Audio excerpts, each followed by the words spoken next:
퇴직하면 연금 받고 아파트 값은 오르고 은행에 돈 넣어두면 이자도 붙고 그렇게 살 줄 알았죠. 많은 분들이 이렇게 말씀하세요. 나도 그랬고요. 근데 요즘 돌아가는 상황, 솔직히 너무 심상치 않지 않나요?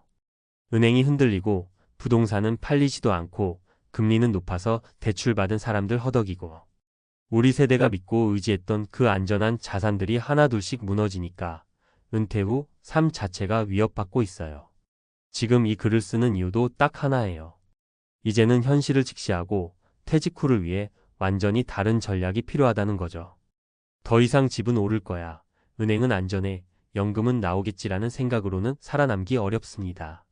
오늘은 부동산이 어떻게 한국 경제를 무너뜨리고 있고 그 여파가 은행과 은퇴자에게 어떤 영향을 주고 있는지 그리고 지금 당장 우리가 무엇을 준비해야 할지 사례와 함께 이야기해 보려 해요. 1. 부동산 신화가 무너진 순간 노후도 함께 무너졌다. 부동산은 오를 수밖에 없다고 믿었죠.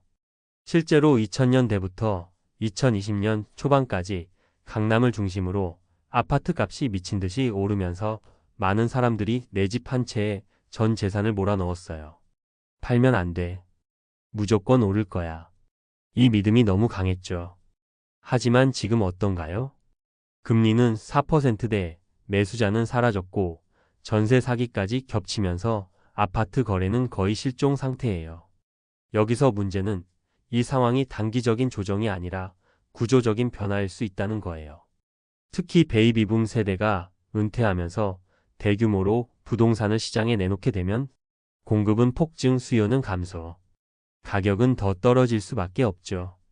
그럼 어떤 일이 벌어질까요?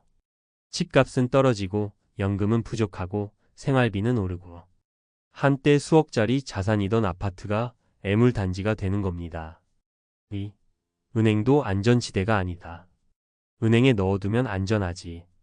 우리 세대는 은행에 대한 신뢰가 유독 깊어요. IMF도 이겨냈으니까요.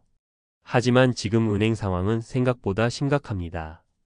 은행들이 부동산, 프로젝트 파이낸싱 PF 대출을 너무 많이 해준 탓에 시행사들이 부도 나면 연쇄적으로 은행까지 흔들릴 수 있어요. 이미 작년부터 몇몇 지방은행은 PF 부실로 신용등급이 강등됐고 정부가 괜찮다 해도 투자자들은 불안해하고 있어요.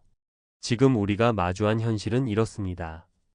예금이 안전하다는 말도 절대적인 진리가 아니게 됐다는 것. 특히 지방 소형은행에 대규모 예금 넣으신 분들은 반드시 체크하셔야 돼요. 금리가 높다고 덜컥 넣었다가 만약 문제가 생기면 예금자 보호법으로 5천만 원까지만 보호돼요. 그 이상은 못 돌려받을 수 있어요. 3. 사례 3가지로 보는 현실. 사례 1. 10억 아파트, 이제 7억도 안 된다는데. 김성희 65세 씨는 은퇴 후 서울 아파트 한 채를 믿고 살고 있었어요. 집을 담보로 대출받아 자녀 결혼 자금, 본인 병원비 등에 썼죠. 언제든 팔면 되니까. 그런데 최근 실거래가 보니 본인이 산 가격보다도 23억이 빠져 있었던 거예요. 팔고 싶어도 안 팔리고 대출 이자는 올라가고. 진짜로 노후가 흔들리기 시작했어요. 사례 2. 은행 금리가 높다며 예금했는데 불안해서 잠이 안 와요. 이재윤 68세 씨는 시중은행보다 1% 더 주는 지방은행 정기예금에 큰 금액을 넣었어요. 하지만 최근 뉴스에서 해당 은행의 PF 부실 문제가 터지면서 혹시 예금이 묶일까 불안하다고 합니다. 수십 년 은행만 믿고 살았는데 요즘은 그마저도 못 믿겠어요. 사례 3. 퇴직금 굴리다 다 날리고 이젠 알바 찾고 있어요. 정남수 62세 씨는 퇴직 후 퇴직금을 부동산 관련 PEP 투자에 넣었다가 업체가 부도 나면서 원금 거의 다 날렸어요. 그때 은행 이자는 너무 낮고 부동산은 망하지 않는다는 생각에 PEP를 선택했는데 지금은 편의점에서 주 5일 알바를 하며 생계를 잇고 있습니다. 노후는 준비했는데 믿음이 깨졌어요. 4. 이제는 다른 방식으로 살아야 한다. 이제 질문해야 해요. 내가 믿던 자산은 지금도 안전한가? 그 답이 아니다라면 빠르게 전략을 바꿔야 합니다. 첫째, 유동성 확보가 최우선입니다. 부동산은 팔리지 않을 수 있어요. 예금도 묶일 수 있어요. 생활비를 12년 버틸 수 있는 현금을 별도로 마련해 두세요. 소득이 없는 은퇴자에겐 현금이 생명입니다. 둘째, 배당 중심의 안정적 자산에 눈을 돌려야 합니다. 은행 예금만이 답이 아닙니다. 배당주, 우량 ETF, 리츠 REITs 등은 매달 혹은 분기마다 수익이 들어오는 구조예요. 목돈을 안정적인 현금 흐름으로 바꾸는 게 핵심입니다. 셋째, 소비 구조를 바꾸는 연습이 필요합니다. 월 300 써야 행복한 게 아니라 월 150으로도 풍요롭게 살 수 있는 구조를 만드는 게 중요해요. 비용은 줄이고 삶의 만족도는 높이는 생활 전략. 이게 진짜 노후의 생존 기술입니다. 마무리하며 은행이 무너질 거라곤 상상도 못했죠. 부동산이 고꾸라질 거라곤 더더욱 생각 못했고요. 하지만 세상은 변하고 있고 지금 그 여파는 가장 약한 고리인 퇴직자에게 가장 먼저 찾아오고 있어요. 그래서 묻고 싶습니다. 당신의 노후 전략, 아직도 10년 전 방식 그대로인가요? 그렇다면 지금이 바로 바꿔야 할 때입니다. 믿었던 것이 무너질 때 우리가 해야 할 일은 절망이 아니라 전략적 재구성이에요. 은행이든 부동산이든 이제는 의지할 대상이 아니라 활용할 도구일 뿐입니다. 현실을 직시하고 다시 계획하고 작은 수익에도 감사할 줄 알면 우리는 여전히 멋지게 살아갈 수 있습니다. 은행도 무너진다. 부동산이 불러온 경제 붕괴의 서막. 퇴직자와 은퇴 준비자에게 전하는 금융 리스크 경고. 대한민국의 경제를 지탱해온 축 중 하나는 바로 부동산 시장입니다. 특히 베이비붐 세대에게 부동산은 단순한 자산 그 이상이었습니다. 노후를 위한 마지막 보루이자 자녀에게 물려줄 수 있는 유산이었고 필요할 땐 담보대출을 통해 현금화할 수 있는 안전장치이기도 했습니다. 하지만 지금 우리는 그 믿음의 균열을 목격하고 있습니다. 부동산 시장의 급격한 냉각은 단순히 가격 하락에 그치지 않습니다. 은행의 유동성과 신뢰성까지 위협하는 전방위적 경제 불안 요소로 작용하고 있으며 이는 곧 퇴직자와 은퇴 예정자들에게 직접적인 위험이 되고 있습니다. 1. 부동산 침체가 촉발한 경제 위기. 2020년까지 이어진 부동산 가격 상승은 많은 이들에게 일종의 신화처럼 여겨졌습니다.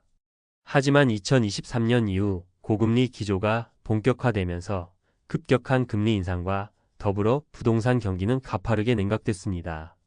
특히 전세 사기, 미분양, 고금리 대출 부담 등의 문제가 동시다발적으로 터지면서 부동산 기반 자산 신뢰가 붕괴되기 시작했습니다. 그 결과 많은 은퇴자들이 의지하던 내 집 한 채는 이제 더 이상 현금화 가능한 자산이 아닌 유동성이 떨어지는 부담 자산으로 전락하고 있습니다. 2. 은행의 위험성과 예금자 보호의 한계. 은행은 전통적으로 가장 안정적인 자산 보관처로 여겨져 왔습니다. 그러나 최근 부동산 PFPROJCT 퍼낸싱 부실로 인해 일부 지방은행들이 타격을 받고 있으며 금융당국은 유동성 공급을 포함한 비상 대응에 나선 상황입니다. 문제는 대부분의 일반 예금자들이 예금자 보호제도에 대해 충분히 이해하지 못하고 있다는 점입니다. 현재 대한민국의 예금자 보호 한도는 1인당 금융기관별 5천만 원입니다. 이를 초과하는 금액은 원칙적으로 보호되지 않으며 해당 금융기관이 파산할 경우 손실 위험이 존재합니다. 3. 퇴직자들에게 나타나는 실제 사례. 사례 1. 부동산 하락으로 인한 자산 축소. 서울에 거주하던 65세 여성은 퇴직 이후 자신의 아파트에 의지해 생활해 왔습니다. 그러나 최근 들어 아파트 가격이 3억 가까이 하락했고 시장에 내놓아도 거래가 이뤄지지 않으면서 담보대출 상환조차 어려워지는 상황에 놓였습니다. 사례 2. 고금리 예금에 대한 불안. 지방 소형은행에 고금리 정기예금을 넣은 68세 남성은 최근 해당 은행의 PF 부실 이슈를 뉴스에서 접하고 예금 인출을 고민 중입니다. 하지만 중도의 지시이자 손해가 크고 동시에 예금자 보호 한도를 초과한 금액이 묶여 있어 결정 자체가 어려운 상태입니다. 사례 3. 퇴직금 손실로 인한 생계위기. 62세의 한 퇴직자는 퇴직금을 부동산 관련 PEP 투자 상품에 넣었다가 해당 업체가 부도 나면서 대부분의 자산을 손실했습니다. 이후 구직에 나섰지만 나이 제한, 일자리 부족 등의 이유로 단기 아르바이트에 의존하는 삶을 살고 있습니다. 4. 향후 대책 및 재현. 1. 유동성 확보가 최우선 과제입니다. 부동산과 은행 모두 신뢰하기 어려운 상황에서는 현금성 자산을 일정 수준 이상 보유하는 전략이 필요합니다. 최소 6개월에서 1년치 생활비를 예치하거나 예금자 보호 범위 내로 분산 예치하는 것이 바람직합니다. 이 배당 중심 자산 포트폴리오로의 전환. 현금 흐름이 중요한 은퇴자에게는 배당주, 리츠 REITs, 우량 ETF 등의 자산이 보다 현실적인 대안이 될 수 있습니다. 이는 물가 상승과 상관없이 지속적인 수익을 기대할 수 있는 구조를 만들 수 있습니다. 3. 소비 구조 혁신을 통한 리스크 최소화.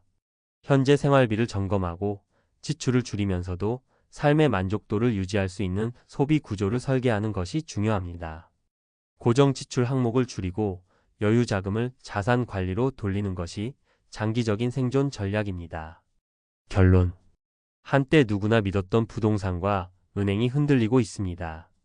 이는 단순한 시장 변동이 아니라 구조적이고 장기적인 변화의 신호일 수 있습니다. 특히 소득이 없는 퇴직자와 은퇴 예정자에게는 생존을 좌우할 수 있는 중요한 경고입니다. 지금 필요한 것은 과거의 자산 관리 방식에서 벗어나 위험 분산, 현금 흐름 중심, 현실적인 소비 전략을 바탕으로 한 새로운 노후 전략입니다. 금융위기가 터지고 나서야 대비하는 것이 아니라 위기 징후가 보일 때 바로 움직이는 것, 이것이 위기를 기회로 바꾸는 유일한 방법입니다.